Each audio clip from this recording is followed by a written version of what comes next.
आज़ादी के अमृत महोत्सव के अवसर पर देश के प्रधानमंत्री जी 28 मई को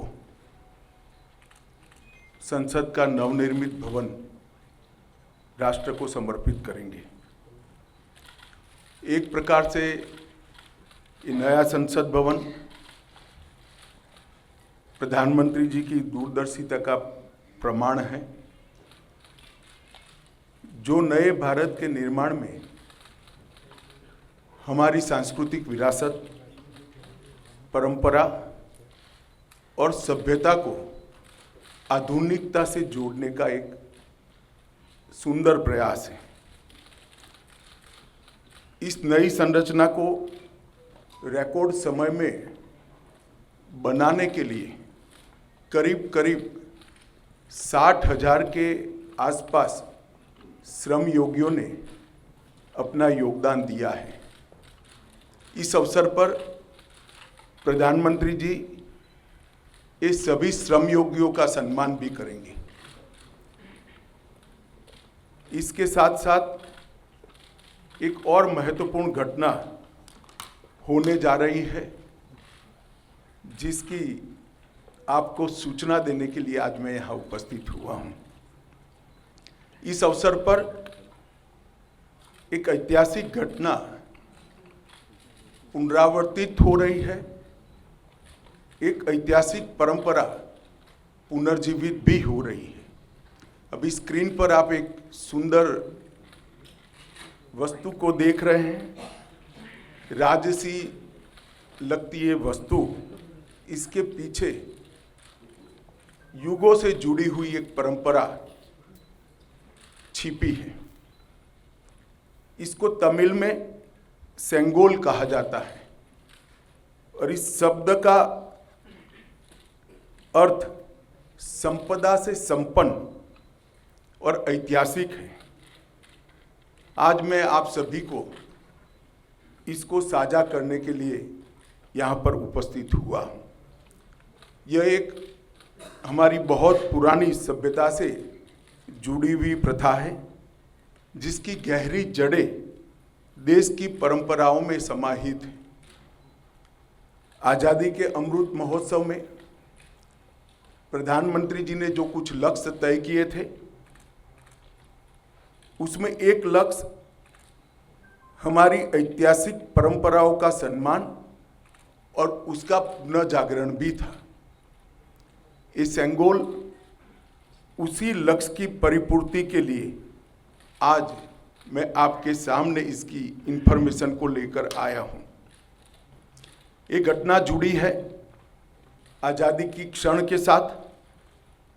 14 अगस्त 1947 की रात को एक बहुत महत्वपूर्ण ऐतिहासिक और अनोखी घटना ने आकार लिया था, जिसकी 75 साल के बाद आज देश के अधिकांश नागरिकों को जानकारी नहीं है।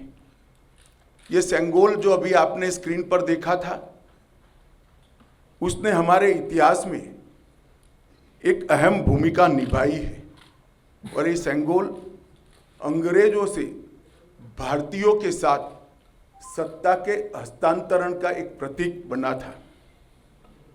इस घटना के ऐतिहासिक महत्व को जानने के बाद आप सभी को आश्चर्य होगा कि इतने सालों तक ये हमारे सामने क्यों नहीं आई। जब इसकी जानकारी प्रधानमंत्री जी को मिली, इस पर गहराई से विचार करने के बाद प्रधानमंत्री जी ने इसकी गहन जांच के आदेश दिए और फिर निर्णय लिया कि गौरवमयी प्रसंग को ध्रुव तारे के समान, परंपराओं के ध्रुव तारे के समान देश के सामने रखना चाहिए। इसीलिए हमारे नए संसद भवन के लोकार्पण के दिन को चुना गया। अब मैं थोड़ा इस घटना के बाद में आपको बताऊंगा। 14 अगस्त 1947 की रात को लगभग 10:45 पर पंडित जवाहरलाल जी के ने विशेष रूप से तमिलनाडु से आए हुए अधिनम से सेंगोल को स्वीकार किया था। उन्होंने इसे अंग्रेजों से भारत को सत्ता प्राप्त करने के प्रतीक के रूप में पूर्ण विधि विधान के साथ स्वीकार किया था। पंडित नेहरू ने 14 अगस्त की रात को अपने निवास पर कई नेताओं की उपस्थिति में सेंगोल स्वीकार कर सत्ता के हस्तांतरण की प्रक्रिया को एक प्रकार से पूरा किया था, जिनमें श्री राजेंद्र प्रसाद भी थे, जो बाद में हमारे राष्ट्रपति बने। ये घटना क्यों और कैसे हुई, हम सब जानते हैं कि सन 47 में भारत को आज़ादी देने का जब निर्णय हुआ, तब लॉर्ड माउंटबेटन को ये प्रक्रिया को निर्विघ्न समाप्त करने के लिए भारत के वाइसरॉय बनाकर भेजा गया। जब ये प्रक्रिया करने का समय आया, तब लॉर्ड माउंटबेटन क्योंकि इंग्लैंड से आते थे, इनको हमारी सांस्कृतिक और पारंपरिक व्यवस्थाओं की जानकारी नहीं थी। उन्होंने पंडित जवाहरलाल नेहरू जी को ये प्रश्न किया कि ब्रिटिश से भारतीयों के हाथ में सत्ता का हस्तांतरण के प्रतीक के रूप में कौन सा विशिष्ट परंपरागत समारोह का आयोजन किया जाना चाहिए। पंडित जी भी कंफ्यूज थे। उन्होंने थोड़ा समय मांगा और कहा कि मैं साथियों से चर्चा कर आपको इसके बारे में जानकारी दूंगा। पंडित जवाहरलाल नेहरू जी ने चर्चा करने के लिए अपनी पसंदगी बहुत अनुभवी स्वतंत्रता सेनानी, दार्शनिक, भारतीय परंपराओं के जानकार, इतिहास के मर्मज्ञ ऐसे विद्वान सी राजगोपालाचारी पर नियुक्त की, जिनको हम राजा जी के नाम से जानते हैं। उन्होंने ये बात को राजा जी के सामने रखा। राजा जी ने अनेक पुराने ग्रंथों का अभ्यास कर, अनेक प्रक्रियाओं को स्टडी कर साम्राज्यों के समय में सत्ता के हस्तांतरण की प्रक्रिया का एक सटीक इतिहास रेखांकित कर इस सेंगोल की प्रक्रिया को चिन्हित किया और पंडित नेहरू को बताया कि हमारे यहाँ हमारी परंपरा में इस सेंगोल के माध्यम से सत्ता के हस्तांतरण की प्रक्रिया को अधिकृत किया गया है। और इस प्रकार ये प्रक्रिया तय हुई और पंडित नेहरू ने पवित्र सेंगोल को तमिलनाडु के अधिनियम से स्वीकार कर अंग्रेजों से भारतीयों के हाथ में सत्ता के हस्तांतरण को आकार दिया। वही क्षण था जब पंडित नेहरू ने सेंगोल को स्वीकार किया, जब हम जिसको स्वतंत्रता कहते हैं, इसका सटीक स्थान था। इस अनुष्ठान का उद्देश्य इस तथ्य का स्वीकारीकरण है कि भारत में विदेशी शासन भारत के लोगों के पास एक ऐसी आध्यात्मिक प्रक्रिया से आई जो प्राचीन और भारत की सुदृढ़ परंपरा है।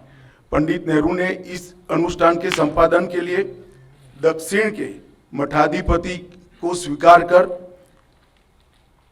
आगे चले, जिससे पता चलता है कि उनका उद्देश्य भारत की भावात्मक एकता और आध्यात्मिक एकीकरण का था। सेंगोल के अर्थ और इतिहास में थोड़े डिटेल में जाते हैं तो सेंगोल का अर्थ बड़ा गहरा है। सेंगोल शब्द तमिल भाषा के सेम्मई शब्द से बना गया है। इसकी व्युत्पत्ति सेम्मई से आती है, जिसका अर्थ और भाव नीति परायणता से है। यह एक तमिलनाडु के प्रमुख धार्मिक मठ के महंतों द्वारा ये सेंगोल जो आप अभी देख रहे हैं स्क्रीन पर, ये अभिमंत्रित है। गंगा जल से उसको पवित्र किया गया है। इस पर पवित्र नंदी अपना अटल दृष्टि और स्थिरता के साथ विराजमान है। और ये जो सेंगोल है वो चोला साम्राज्य के समय से, मतलब 8वीं शताब्दी से चली आ रही हमारी अपनी भारतीय सभ्यतागत प्रथा का एक अनुसरण करने के लिए ये प्रथा को बना दिया गया था।